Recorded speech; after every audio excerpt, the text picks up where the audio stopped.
This is Dr. Holt. In this video I want to talk about how to find the center of mass by integration.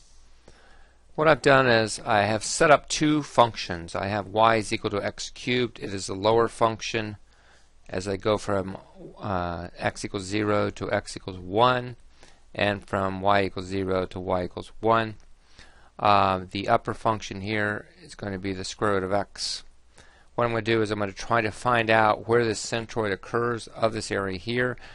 I define it as x bar being the distance from the y-axis horizontally over to this point, and y bar being the distance from the x-axis up to this point here. The first thing I do is I draw myself a very small little rectangle that has a thickness of dx. What I want to do here is calculate the area. Now the height of this would be the upper function minus the lower function. The upper function being the square root of x, the lower function being x cubed. This right here represents the height. So if I multiply it by the thickness of dx here, I will get the area of this rectangle. The x here represents the x bar. This is again the distance from here over to the centroid, and y represents the distance from here up. Now I'm basically following this suit here. I'm taking the summation from I equals 1 to some n value of a multiple of little rectangles starting from here all the way over to here. I'm calculating that and then dividing by the summation of the area. When I do that, I will get a very accurate approximation of what the x bar will be, or center of mass in the x direction. And I'm doing the same thing with the y, where here I'm multiplying it by yi. Alright. Now here the x part here is very understandable. You're just multiplying by x. Now y, you have to get it in terms of x, and this can kind of be a little bit troublesome at some time. The value here is going to represent the upper function plus a lower function divided by 2. I've caught a lot of people trying to take the upper function minus the lower function and then subtracting that by 2. That is not going to give you the value, because if you do that, that's going to give you some value down here.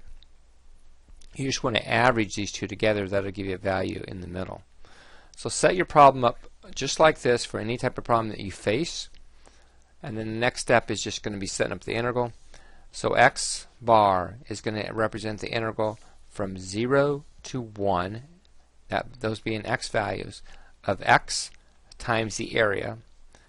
And then I'm going to, on the bottom in the denominator, I'm going to take the integral from 0 to 1 of just the area. When I do that,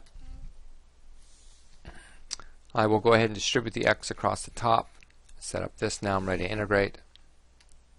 And again, I'm not going to go through the steps of all the integration, because I assume if you're trying to find the centroid, you've probably done quite a bit of integration in your life. So here you're going to get x bar is equal to 12 over 25. So that means I'm going to come over here approximately 1/2 inch, not quite, and 12 over 25, that's going to be the center. Now to do the y bar, I set up again, this is where the center is going to occur. This is the average of the y values. I multiply that again by the area, and I'm integrating from 0 to 1. Again, these are x values, these are not y values. And in the denominator, again, I'm doing the same thing as I did for x bar, just the integration of the area itself. Now you notice here when you distribute this across here, the problem simplifies. I went ahead and took out 1/2, and you get a very simple integral here. And then when I ran the number, I get y bar is equal to 3/7. So pictorially, what that represents would be the centroid would be located here. I would come over 12/25. I would come up 3/7. This part would be perfectly balanced at this location. So anyway, this video is very short, but I think it gets to the point of how to set up an integral, or set up an integrals to find the centroid of a area when you're centered between two curves.